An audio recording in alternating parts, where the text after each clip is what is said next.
할렐루야. 사랑하는 여러분, 지난 한 주간도 성삼위 하나님의 은혜 안에서 승리와 평안의 삶들을 산주합니다. 오늘 복되고 거룩한 5월 셋째 주 주일 예배에 참여하여 함께 예배 드리시는 여러분 모두를 주님의 이름으로 환영하고 축복하고 사랑합니다. 5월은 여러분이 잘 아시는 것처럼 어린이 주일이 있고 어버이 주일이 있고, 그리고 5월 15일은 스승의 날이 들어있는 우리 한국인들에게, 또 한국교회가 가정의 달로 정하고 지키는 이제 달입니다. 가정이란 말은 우리 사람들에게, 우리 한국인뿐만 아니라 동서고금, 남녀노소, 빈부귀천을 가리지 않고 가장 친근한 단어이며 또 장소로 생각되거나 여겨질 것입니다. 가정이라고 하는 단어, 가정이라고 하는 장소는 우리 사람들에게 그만큼 중요한 곳이기 때문입니다. 이러한 이유 때문에 모든 세상의 사람들은 이 가정을 잘 이루고 싶고, 가정을 이루게 되면 그 가정에서 행복한 삶을 살기를 누구나가 소망합니다. 사람들의 이러한 소망은 시대가 지나가도 큰 차이가 없는 것을 알 수가 있어요. 한국인들에게 있어서 이 가정이라고 하는 건 특별히 굉장히 중요하게 여겨지는데, 지난 몇십 년에 걸쳐서 연구기관들에서 그 연구하고 조사한 것을 보고한 것에 의하면 2000년대나 또 2010년이 넘어오고 2020년 이렇게 지난 몇십 년 동안 우리 사회가 어떻게 보면 서구화가 되고, 또 이전보다 핵가족이 돼서 가족들이 이렇게 잘 모여 사는 것보다는 이렇게 흩어져 삶에도 불구하고 사람들에게 있어서 가정은 아주 중요하게 여겨지고 있다는 거예요. 그래서 국민 10명 가운데 9명은 가정의 행복을 가장 큰 소망으로 꼽고 말하는 것을 이제 여론 갤럽 조사를 통해서 지난 몇십 년 동안 드러난 것을 볼 수 있어요. 그래서 그리고 한국인의 행복 조건은 많은 사람들이 다 이제 바라고 원하지만 돈보다도 가족의 행복을 더 원한다는 거였어요. 가족의 행복이 돈보다 더 우선한다고 이렇게 나와 있어요. 그래서 이러한 가족이 이렇게 중요한데, 불행하게도 오늘 우리 한국 사회에 몇 년 전부터 이게 퍼지기 시작한 신조어가 있어요. 20, 30대 N 이제 그 포세대라고 해가지고 20, 30대가 포기하며 살아가는 그런 시대다. 그래서 3포 세대다. 연애하는 것을 두려워한다. 그래서 연애를 잘 안 하려고 한다. 또 결혼하는 것을 주저하고 잘 안 하려고 한다. 그래서 결혼 연령이 늦어지고 있다. 그리고 설사 결혼을 하더라도 아기를 갖고 출산하는 것을 주저하고, 또 아기 갖는 것을 꺼려하는 세대가 됐어요. 그것은 뭐냐? 가정을 소중하게 여겨서 가정을 일구더라도 가정을 통해서 아기를 출산하고 이제 그 다음 세대에 생명을 전달해야 될 그 가정의 임무를 포기한다는 거예요. 어떻게 보면 좀 안타깝고 불행한 그러한 이제 신조어들이라 보여져요. 그리고 더 나아가서 오포 세대다. 너무나 살기가 어렵다 보니까 한국이든 영국이든 어느 나라든 내 집 마련이 꿈인데 점점점 사회가 이렇게 인플레이션이 되고 비싸지다 보니까 포기하고 살아야 되겠다. 또 그러다 보니까 나는 여러 사회 속에서 이런 것들을 갖지 못하니까 다른 사람들 앞에서 드러난다는 것이 좀 당당하지 못해서 인간관계가 어려워져서 나는 포기하겠다. 이래서 3포 세대니 5포 세대니 더 나아가서는 정말 꿈과 희망이 보이지 않아서 포기한다. 그래서 7포 세대라는 말까지 사용하고 있어요. 가정이 가장 중요하다고 생각하고 가정을 꾸려서 그 안에서 행복을 이제 누리는 것이 최고의 이제 행복이나 그 조건으로 여기면서도 그 모든 것들을 포기하고 살아가는 그런 시대가 되었다는 거예요. 얼마나 안타까운지 모르겠어요. 그럼 우리만 그러냐? 서양도 그렇죠. 유행하는 그 말 있잖아요. 캥거루족이라고 해서 그만큼 서양도 젊은이들 스스로 혼자 이제 독립해서 살기가 만만치 않아서 20살, 30살이 되고도 이제 능력이 안 돼서 부모들과 함께 이제 살아가는 사람들을 가리키는 신조어가 됐어요. 뭐가 됐든지 간에 가족이 굉장히 중요하고 그 가정이 세워지면 행복하기를 원하는데 가정을 세우기가 어렵고 가정을 세운다 하더라도 행복하기가 과연 있을까 하는 것 때문에 포기하지 않나 하는 이런 신조어들 때문에 어떻게 보면 안타까운 이런 현실인 것을 알 수 있어요. 그래서 이와 같이 가정은 굉장히 중요한데 우리 예수 믿는 사람들은 하나님이 세우신 가정을 잘 세워가고 그 가정 안에서 하나님의 말씀 안에서 세워갈 때 행복이 주어질 줄 믿습니다. 그리고 사람들은 너나 할 것 없이 행복을 찾아 인생의 삶을 여행 중에 있어요. 그래서 어떤 사람이 행복을 찾아서 큰 산을 넘어갔다고 합니다. 그래, 행복해야지. 혼자 있어도 행복해야 되고 가정을 이제 일구어도 행복해야지. 그래서 큰 산을 넘어갔습니다. 그러나 거기에는 행복이라는 것이 없고 흰 말뚝에 산 너머 저쪽이라고 쓰여 있을 뿐이었다고 그래요. 보인 곳에 가면 행복이라는 것을 잡을 줄 알고 도달했는데 그곳에는 행복이 기다리지 않았고 흰 말뚝이 있어서 산 너머 저쪽이라고 가리키고 있었다는 거예요. 그래서 그는 또 산을 넘어갔더니 그곳에도 흰 말뚝만이 세워져 있었다고 그래요. 그렇게 하기를 수차례 했지만 행복이란 찾을 수조차 없었고 이제 마지막에 가서는 흰 말뚝조차 없었다는 사실이에요. 마침내 그는 나이가 들어 늙어서 눈이 어두워 말뚝마저 보이지 않게 되었다고 합니다.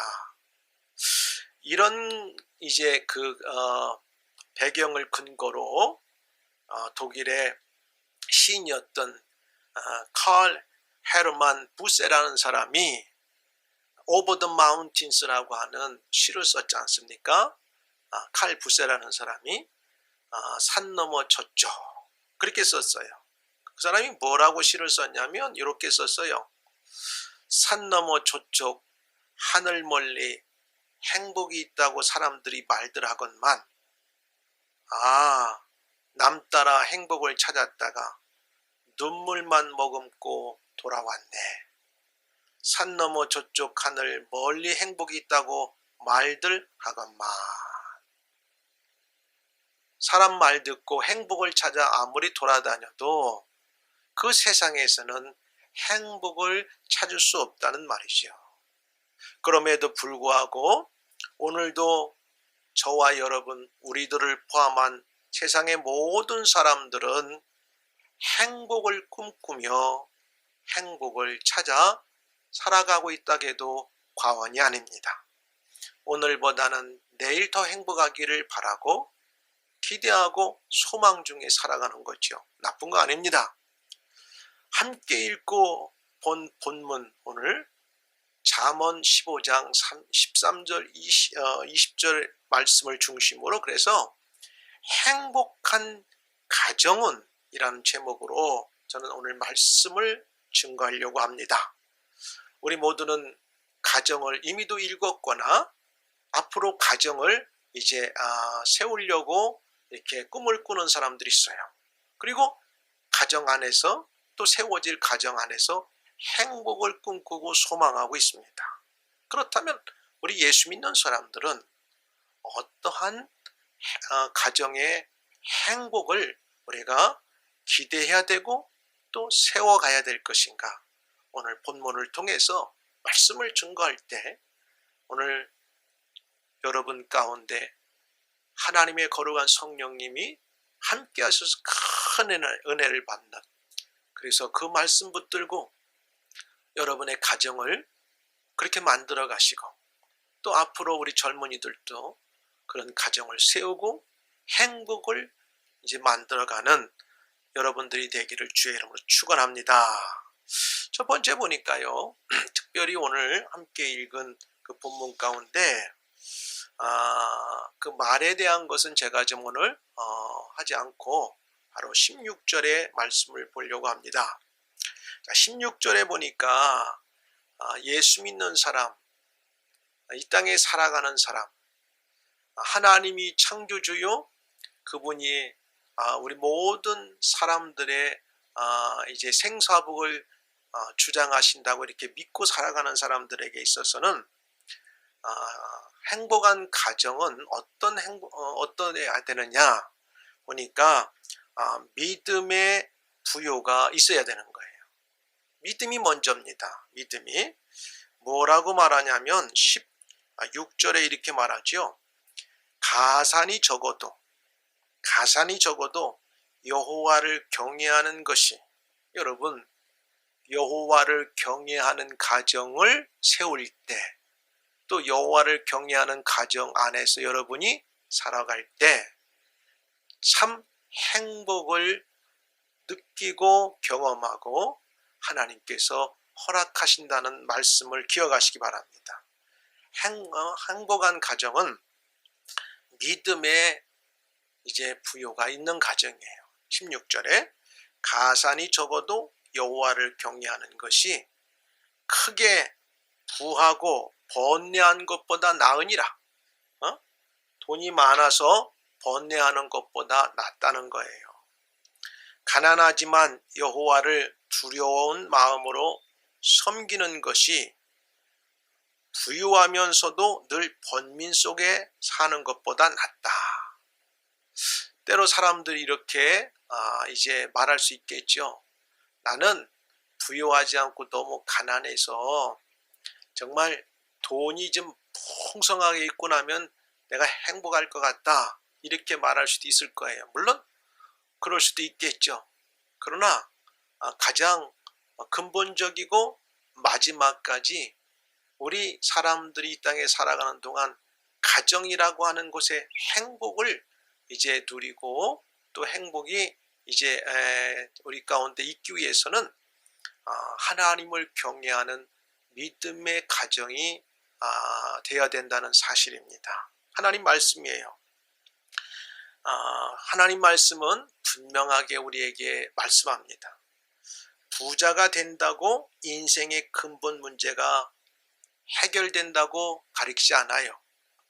행복은 하나님을 경외하고, 하나님을 경외한다고 하는 것은 그분이 주권자이시고 우리의 생사복을 주관하시고 우리는 그분을 믿고 예배드리며 영광을 돌려야 된다고 하는 사실을 인정하며 살아가는 그러한 가정, 그러한 성도는 좀 우리가 생각하고 세상이 볼 때 가진 재산이나 또 누리는 풍요로움이 적게 보여도 그런 거에 따라서 행복하지 않고 행복하다고 하는 것이 아니라 하나님으로 행복할 수 있다는 사실을 성경은 우리 가운데 알려주고 있습니다.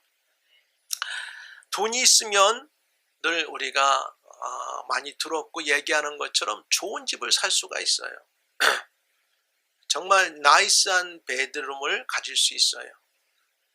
정말 아주 근사한 차를 소유할 수 있어요. 누가 봐도 부러울 것을 다 가질 수 있어요. 근데 그것을 갖고 났을 때 과연 그것이 행복의 마지막 단계인가 물을 때는 우리는 종종 우리 주변에서 일어나고 있는 사람들의 사건을 통해서 100%는 동의하지 않지만 분명하게 그걸 느낄 수 있고 경험을 할 수 있고, 또 우리는 하나님 말씀을 믿고 살아가는 사람들이기 때문에 우리는 그 하나님 말씀에 분명하고 확신을 갖습니다. 하나 예를 들까요? 자, 지금 세상에서 돈이 가장 많은 사람이 누굴까요? 한국으로 따지면 얼마 전에 고인이 되신 이건희 회장님이셨겠죠? 근데 이제 그분도 세상을 떴어요. 그분이 가졌던 돈이, 그분이 살아계신 동안은 세상에 많은 사람들에게 너무나 선망의 대상이었어요. 내 평생 저분이 가진 만큼 돈을 가졌으면 참 좋겠다.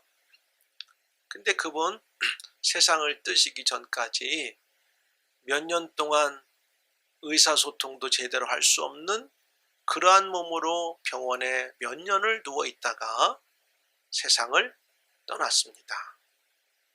과연 병상에 누워 있는 동안 그분이 혹시라도 이런 생각이 들었지 않나 싶어요. 내가 가진 전 재산이 나에게 무슨 의미가 있을까? 내가 이 병상의 침대에 누워서 말 한마디 제대로 못하고 있을 때 이게 정말 나에겐 행복인가? 이게 절반만, 아니 90% 정도만 없더라도 내가 건강하고 말할 수 있고 자유스럽게 움직일 수 있다면 그것이 더 행복하지 않았을까 한번 생각해 봤을 거예요. 인간적으로. 또 하나, 세계에서 지금 가장 돈이 많다는 분은 누구냐면 아마존의 창시자이죠. 이 사람 제프 베조스라는 사람이에요. 돈이 어마어마하죠. 정말 우리가 말할 때 천문학적인 돈을 갖고 살아가는 사람이에요. 근데 안타깝게 돈이 없고 좀 세상적으로 열악해도 동서고금을 막론하고 사람들에게서 가장 귀하게 여겼던 가정, 또 그 가정 안에서 행복이라는 것을 사람들이 생각했을 때 돈이 이렇게 많았던 이 베조스가 25년 동안 함께 아마존을 세워서 성공하게 만들고 아이들을 낳고 가정을 꾸렸던 아내와 이혼을 해버렸잖아요. 2019년도에. 물론 사람들은 뭐 어때 할 수 있겠지만 여러분, 가정이 사랑이 없고 돈이 없었을 때는 그러지 않았다가 돈이 생긴 것 때문에 서로를 불신하고 서로를 아끼지 않고, 그래서 그 아름다운 어마어마한 대궐 같은 집은 있지만 그 안에 찬바람이 쌩쌩 날르고 이러면 무슨 의미가 있겠어요? 의미가 없는 거지요. 그러니까 우리는 믿음의 부요를 가져야 돼. 우리 예수 믿는 그리스도인의 가정은 행복하기 위해서는 하나님을 경외할 때 진짜 행복이 찾아온다는 것을 오늘 잠언은 말씀해 주고 있어요. 하나님을 섬기는 믿음을 가진 가문, 그런 자녀들이 성장하는 집은 정말 행복한 가정이에요. 한때는 한동안 세계 최고의 부자였던 빌 게이츠, 오늘 세계 3, 4위라고 하죠. 근데 거기도 도장 찍었다고 나오더라고, 얼마 전에. 그러면서 수년 동안 사랑 없이 살았다고. 그러면서 이제 종지부를 찍겠노라. 결혼 생활에 27년 동안 함께 살았던 아내와 종지부를 찍었어요. 오늘 성경은 얘기하잖아요. 가산이 많은 것이 행복에 어떤 조금의 영향은 미칠 수 있지만 그것이 마지막이 될 수 없다는 것을 성경은 하나님 말씀은 정확하게 우리에게 말씀해 주고 있고, 오늘 세계에서 가장 부자라고 하는 사람들이 결론을 내는 걸 보면 우리에게 하나의 교훈을 주고 있다는 사실을 여러분 꼭 기억하고 알기를 바랍니다. 정말 하나님이 세우시는 가정, 행복은 뭐냐? 믿음으로 살아가는 가정이 하나님이 세우신 가정이 되고, 그런 가정은 행복이 넘친다는 거예요. 할렐루야. 얼마나 중요한지 몰라요. 그래서 믿음이 있어야 돼. 믿음이. 가산이 적어도 여호와를 경외하는 것이 크게 부하고 번뇌하는 것보다 나으니라.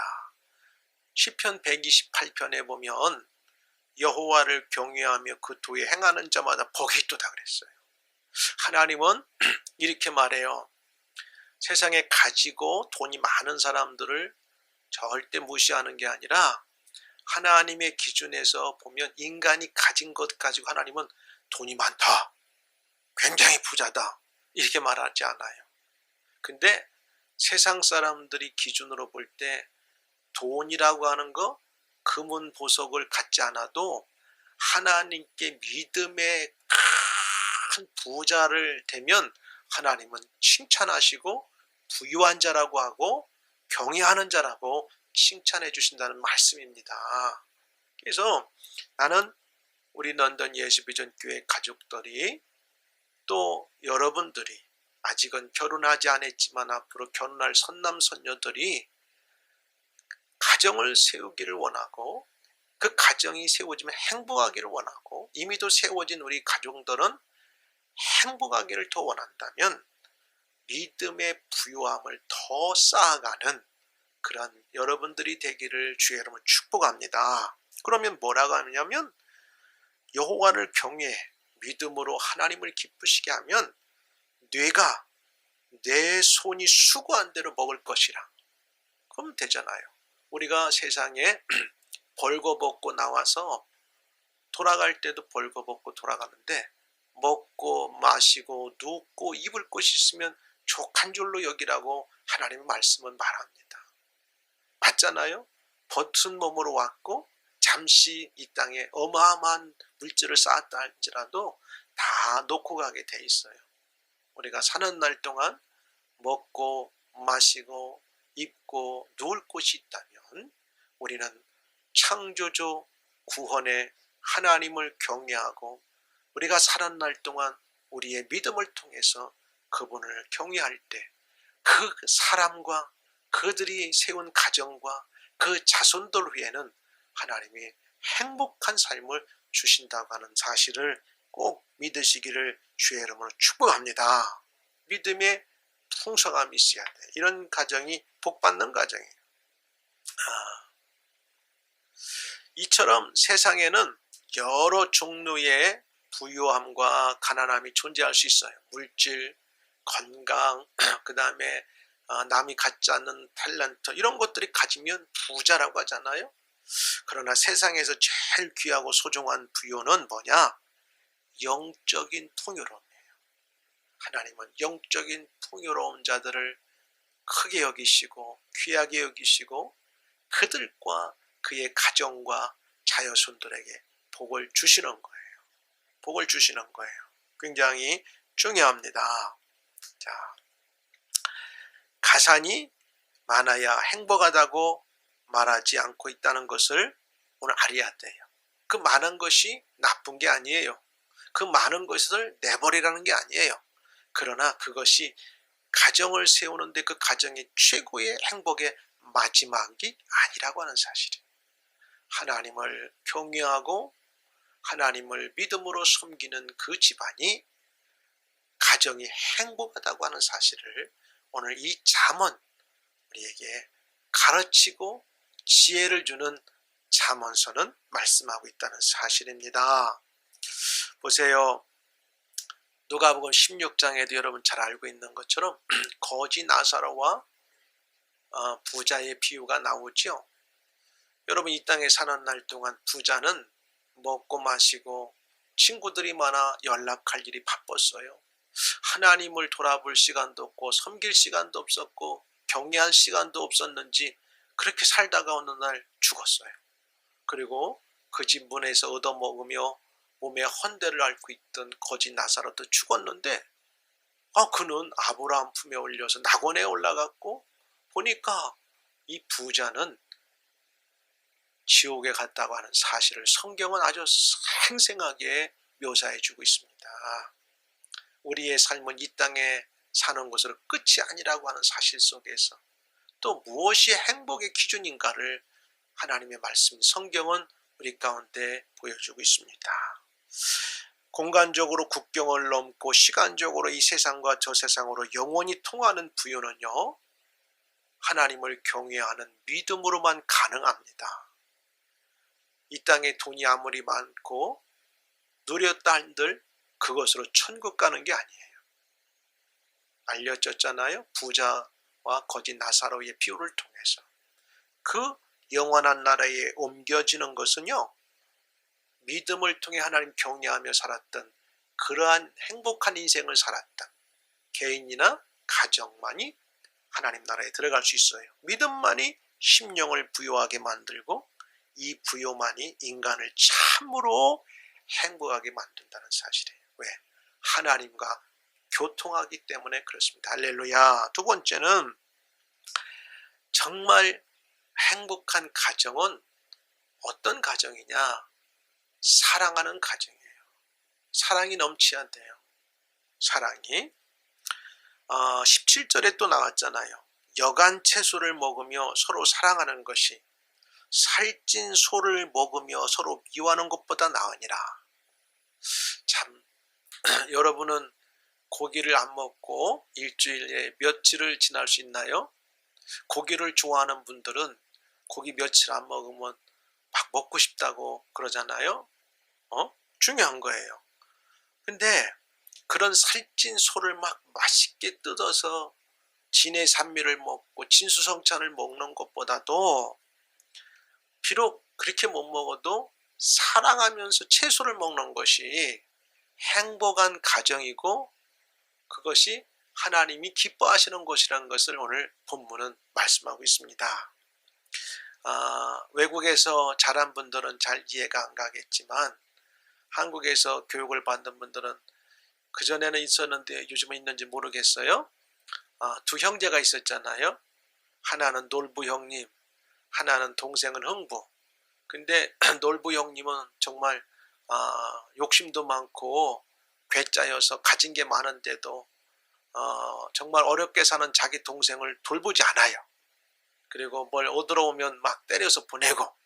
근데 그 마지막은 어떻게 했어요? 착하게 살았던 그 동생 흥부가 잘 되는 결과를 가져왔잖아요. 아주 우스운 얘기지만 여러분 사랑이 얼마나 중요하다는 것을 보여주는 거예요. 근데 성경이 정확하게 보여주고 있어요. 채소를 먹으면서 고기를 먹지 못해도 채소 먹으면서 서로 부둥켜 안고 서로 사랑하고 격려하고 그런 가정을 일구는 사람. 그러니까 좀 가진 게 적고 좀 누리는 게 부족해도 사람들을 비교하면서 그것 때문에 화내고 성내고 막 그것 때문에 막 그냥 매일같이 분노에 쌓여 살고 지금은 20, 30대가 N포 세대다. 우리는 연애도 할 수 없다. 결혼을 할 필요가 없다. 결혼해도 아기를 낳을 필요 없다. 우리가 희생할 필요도 없고 왜 아기들을 위해서 내 인생을 이렇게 살해야 되는가. 포기하자. 그렇게 하면 안 돼요. 좀 적어도 부족해도 사랑이 있으면 모든 것을 극복하고 이겨나갈 수 있다는 것을 하나님 말씀은 오늘 우리 가운데 보여줘요. 여러분 성경은 뭐라고 하는 줄 알아요? 부자 되려면 점점점 이렇게 밖으로 뻗으라고 그래요. 믿음의 부유함이 있어야 돼요. 하나님께 부유함이 있어야 돼요. 여러분 하나님께 부유함이 없는데 어떻게 하나님이 부유한 것을 우리 가운데 줍니까? 그래서 우리 한국에 그런 말이 있잖아요. 어른들 속에서 나이 들면 말은 적게 하고 주머니는 열어야 되는 거예요. 믿음의 법칙. 예수 믿는 사람이 신앙이 좋고 나쁘고는 뭔 차이인 줄 알아요? 사람을 만나도요 먼저 커피를 살 수 있어야 돼요. 밥을 살 수 있어야 돼요. 다른 사람에게 먼저 대접할 수 있어야 돼. 아니, 저 사람이 나보다 많이 가졌어도 내가 밥 한 끼 못 삽니까? 커피 한 잔 대접하지 못해요? 그런 마음을 가지면 부요함이 있는 거예요. 풍성함이 있는 거예요. 왜 그래요? 사랑의 마음이니까. 나하고 아무 관계 없어도 어려운 자를 보면 커피도 대접해주고 싶고 밥 한 끼도 주고 싶고, 그게 사랑의 마음이에요. 예수님이 말씀하셨잖아요. 어린 소자에게 냉수 한 그릇을 준 것도 내가 결코 천국에서 너희의 그 행위를 잊지 않겠노라. 행동으로 우리가 구원받는 건 아니지만 예수 믿은 사람은 그 믿음의 행위를 귀하게 여기고 살아가야 돼요. 하나님을 사랑한다고 하면 사랑의 표시로 우리가 반응해야 되고, 이웃을 사랑한다고 하면 사랑한다고 하는 반응을 갖고 살아가야 돼요. 사랑하는 여러분, 행복한 가정을 이루기를 원합니까? 우리는 서로 사랑해야 돼요. 왜? 사랑은 허다한 죄를 덮기 때문에 그래요. 모든 허다한 죄를 덮는 거예요. 예수님께서, 하나님께서 우리를 사랑하셨기 때문에 정말 영원히 죽어도 해결할 수 없는 우리의 죄악을 하나님께서 예수 그리스도를 보내서 십자가에 매달려 죽는 사건을 통해서, 희생의 사건을 통해서 우리의 죄를 다 덮어주셨어요. 할렐루야. 이게 복음입니다. 우리 얼마나 행복해요. 나 죄사함 받았네, 나 구원함 받았네, 하나님의 사랑으로. 얼마나 행복해요. 이게 행복이에요, 행복. 이걸 느낄 수 있는 거 동일합니다. 채소를 먹으며 서로 사랑하는 것이 살찐 소를 먹으며 서로 미워하는 것보다 나으니라. 우리가 세상을 살다 보면 형제들끼리도 조금 더 가지고 적게 가진 것 때문에 인간적으로 생각하게 되면 순간 마귀가 우리 가슴에 차고 들어와서 미운 생각이 들 수도 있어요. 그것 때문에 낭중이 만날 때마다 싸워요. 여러분, 형제들끼리 갖고 안 갖고 때문에 싸울 필요가 없어요. 내가 없어도 사랑의 마음이 있으면, 아유, 내 형제가 잘 돼서 좋구나, 내 형제가 잘 돼서 좋구나, 이 좋아하는 거예요. 그래서 하나님께서 모든 만물을 창조하신 후에 에덴 동산의 아담과 하와를 통하여 가정을 만드셨습니다. 그리고 하나님의 이제 가정을 세우신 것은 분명하게 행복하게 살도록 만드셨어요. 그렇잖아요? 천지창조 7일, 6일 동안 마지막 날 인간인 아담을 만드셨는데, 아이고, 혼자 에덴 동산에 살아가다 보니까 이게 독처하는 것이 너무나 안쓰러워서 안 되겠다, 외롭지 않도록 돕는 배필을 만들어서 가정을 세워서 행복하게 살게 만들어줘야 되겠다. 하나님은 인간에게 가정이라고 하는 제도를 세워주셨고, 그 가정이란 제도 속에서 둘이 행복하게 살게 하셨어요. 그게 뭐냐? 서로 사랑하며. 어떻게? 하나님을 사랑하고 내 이웃을 사랑해. 그 내 이웃이 누구냐면 본인을 포함한 가장 가까이 있는 사람부터 사랑하라는 거죠. 근데 그들이 이제 하나님 말씀을 어기다 보니까 그 가정의 사랑의 행복이 깨져버린 거예요. 죄가 들어왔어. 근데 그걸 회복해 주시기 위해서 예수님 보내셨잖아요. 이와 같이 가정은 하나님께서 우리 사람들에게 주신 최고의 축복이고 선물입니다. 말씀드린 것처럼 사람은 누구나가 가정에서 시작하여 출발하고 가정을 출입하다가 가정에서 생을 마감하게 되는 거예요. 그래서 좀 안타까운 것은 이 가정이 없이 떠도는 분들, 참 이런 분들 보면 안타깝고, 그분들에게 우리가 도울 수 있으면 많이 도와야 되는 거죠. 그래서 가정은 이 세상에서 가장 아름다운 곳 중에 하나예요. 말씀드린 것처럼 폭풍우가 몰려올 때 이제 안식처가 되고, 뜨거운 사막을 걸어갈 때 오아시스 같이 쉴 수 있는 공간이 되고, 먹고 마시고, 그렇지 않습니까? 이만큼 가정이 중요한 거예요. 어렵고 방황할 때 참된 안식과 진실된 사랑과 위로와 동정과 마음의 상처가 치료를 받고 회복할 수 있는 사랑의 공간, 사랑의 장소가 어디냐? 가정이라는 거예요.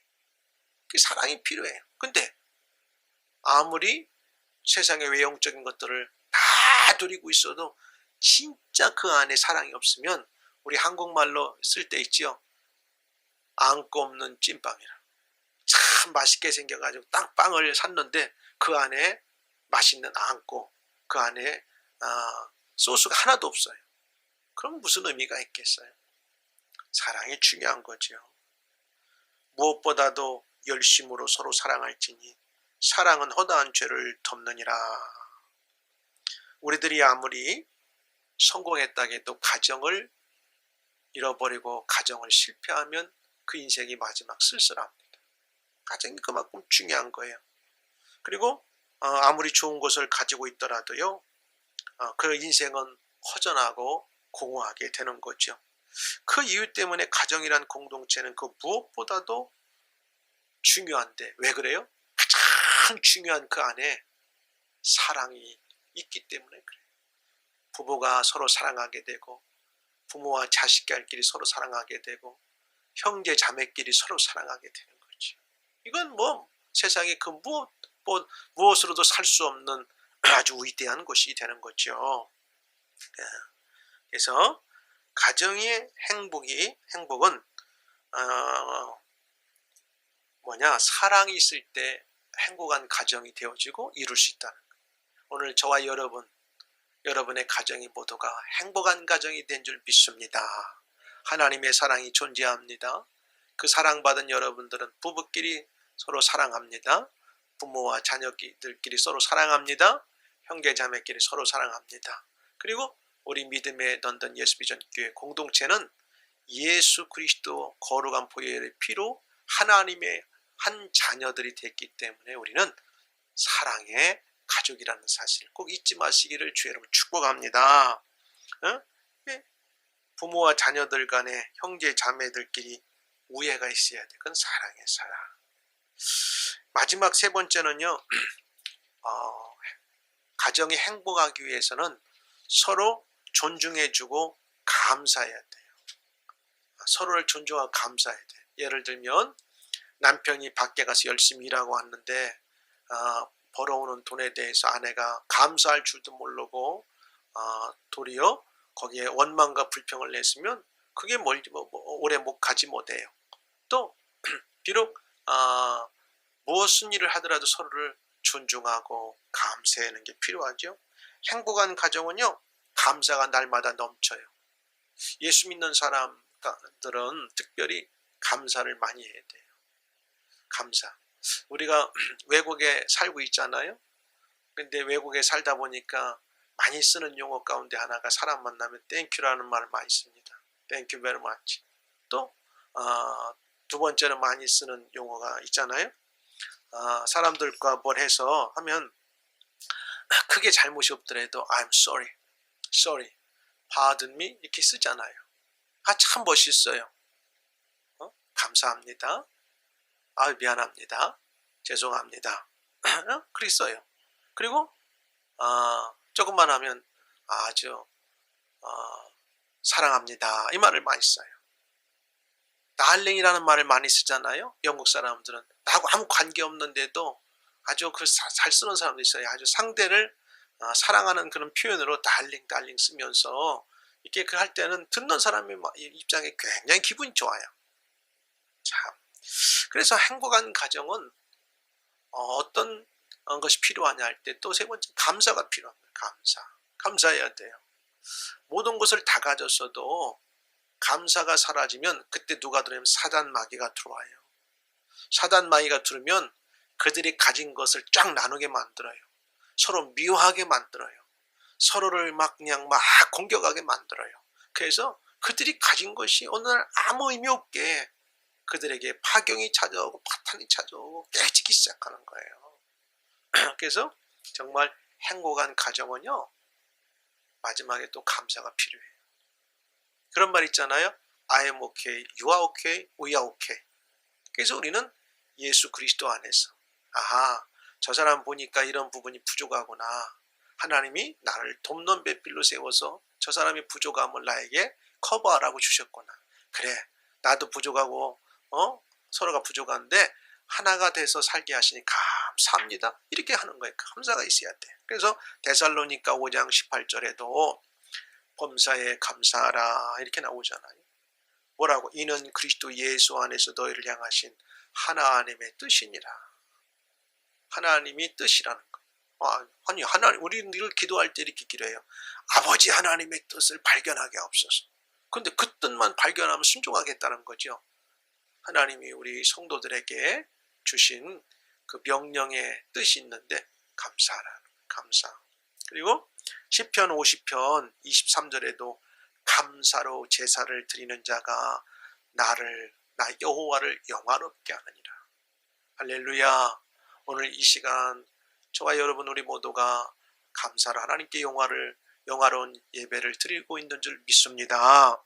그러니까 여러분이 뭔가 안 될 때도 감사하세요. 하나님 감사합니다. 하나님 감사합니다. 의도적으로. 왜?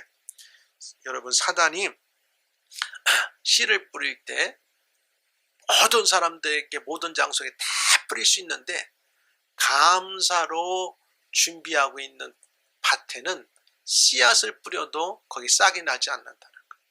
왜?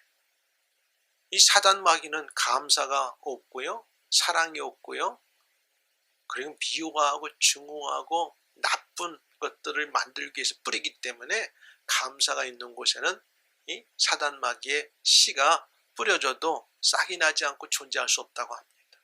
사랑하는 여러분, 우리는 감사해야 돼요. 감사하는 가정에는요, 오늘 부족함이 좀 있어 보여도요, 모든 것을 다 이겨나갈 수 있어요. 할렐루야. 오늘 우리 교회 안에 서로를 감사합시다. 나는 여러분들이 우리 교회의 성도님 된 것을 감사합니다. 할렐루야. 나는 여러분 한 명 한 명이 얼마나 귀한지 몰라요. 때로는 형제 자매 같고 자식들 같고 또 손자 손녀들 같고 얼마나 귀한지 몰라요. 왜? 우리는 하나님 안에서 피로 맺어진 형제 자매이기 때문에 그래요. 에베소 5장 20절에도 범사에 우리 주 예수 그리스도의 이름으로 항상 아버지 하나님께 감사하라.